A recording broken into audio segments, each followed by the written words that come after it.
अस्सलाम वालेकुम नाज़रीन, मैं हूं लंदन से अमजद चौधरी। नाज़रीन, आज के व्लॉग का स्टार्ट है कुत्ती चोराना रल गई। जी हाँ, आपने सुना होगा कि कुत्ती चोरों से कैसे रलती है और उसका मकसद क्या होता है।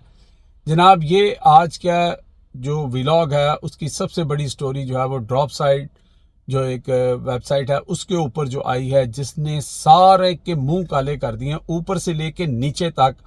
एक एक फर्द का बारे में जो उन्होंने जो किया, जो पाकिस्तान में पिछले 3 साल में हुआ, जो 8 फरवरी के इलेक्शन लूटे गए, उसके अंदर अमेरिका कैसे शामिल है, उसके अंदर बरतानिया कैसे शामिल है, उसके अंदर यूरोपियन यूनियन कैसे शामिल है, उसके अंदर आपकी जनाब कॉमनवेल्थ जो हो गया वो हो गया, उसके बाद आपका यूनाइटेड नेशन जो है वो हो गया। इन सब की जो करतूतें हैं, जो इनके स्याह चेहरे हैं वो सामने नज़र आते हैं, और किस तरह मिल के सब ने पाकिस्तान की जो आवाम थी, जो उन्होंने चूज़ किया, जो उनका हक था, उसके ऊपर डाका मारा। और डाका मारने वाले घर के लोग थे, लेकिन ये जो वॉच डॉग थे, जिसे हम कह रहे हैं कि कुत्ती चोराना रल गई, इन लोगों ने मिल के ये काम किया। अब देखें कि इलेक्शन के बाद नवंबर में गालबन 24 नवंबर को कॉमनवेल्थ की ये जो रिपोर्ट लीक हुई है, जो स्क्रीन पे आप देख रहे हैं, ये उस वक़्त उन जो भी ऑब्जर्वर यहाँ पे आए हुए थे, उन्होंने एक एक चीज़ ईची बीची लिखी, हर चीज़ को यहाँ कर दिया कि दरअसल कैसे कैसे एक जो है प्री पॉल रिगिंग होती है, और एक जो है वो फिर मौके के ऊपर जो की जाती है, जो फॉर्म 47 तैयार किया गया था, और उससे पहले जो बल्ला छीना गया, जो काजी फायज ईसा ने अपना चेहरा काला किया और फिर उनके ऊपर लोगों ने लानतें डाली, और आज वो किसी शक्ल दिखाने के काबिल नहीं है। ये पूरा व्लॉग आपने ज़रूर देखना है, एंड तक देखना है तो आपको समझ आएगी। और इसके साथ साथ हम बताएंगे कि शहबाज शरीफ साहब ने कुछ ऐसी बात की है खैबर पख्तूनख्वा में खड़े हो, जहाँ पे वो शोहदा के नमाज जनाजा के लिए गए थे, कि उन्होंने और फील्ड मार्शल साहब ने कुछ ऐसे फैसले किए हैं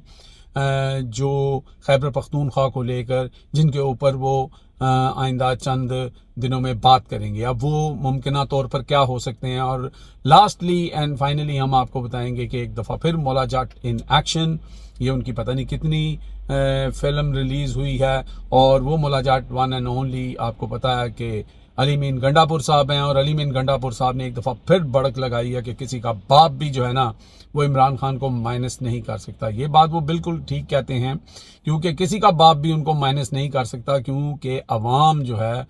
वो इस वक्त डट चुकी है, और इमरान खान अवाम के दिलों में रहते हैं, और अवाम उनको माइनस करने के लिए तैयार नहीं। कॉम्प्रोमाइज लोग हैं, उन्होंने तो कब से उनको माइनस करने की कोशिशें शुरू की थी, वो तो बहुत देर पहले से हुई थी, और जिसने ये कोशिश की वो फिर किस्सा पैरीना बन गया। तो एक दफ़ा फिर उन्होंने ये डायलॉग बोला है। सबसे पहले बात करते हैं जनाब, ये जो ड्रॉप साइट ने इस वक्त रिपोर्ट जो है वो लीक की है, मुबैना रिपोर्ट, और ये रिपोर्ट बेसिकली तो आनी चाहिए थी उन अदारों की तरफ से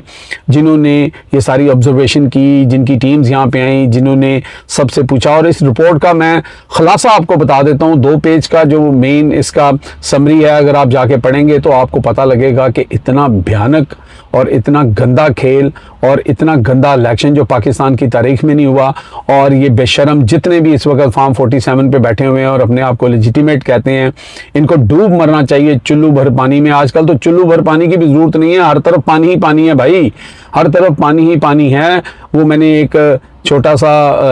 तस्वीर और ट्वीट किया था कि जनाब ये जो सबकी माँ, उनके वालिद साहब जो हैं, साथ उनकी जो इस वक्त कामयाबियाँ और वो जितनी बेहतर तरीके से मुल्क को चला रहे हैं या सूबे को चला रहे हैं, वो यही है कि जनाब मादनियात जो हैं वो अमेरिका के हवाले, आपका जो